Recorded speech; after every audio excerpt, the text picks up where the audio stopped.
नजारे ने अरविंद केजरीवाल की गिरफ्तारी पर क्या कुछ कहा?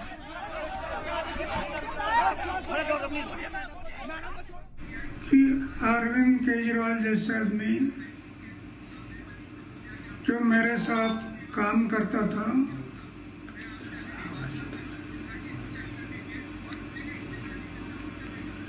और शराब के बारे में हम लोग आवाज उठाया था, आज वो शराब नीति बना रहा है, जिसका मुझे दुख हुआ। लेकिन करेगा क्या, सत्ता के सामने कुछ नहीं कर सकता।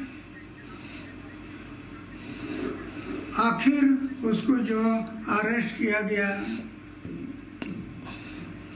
अटक हुआ, वो उनकी कृति से हुआ। हम ये बातें नहीं करते तो अटक होने का कोई संभव नहीं था।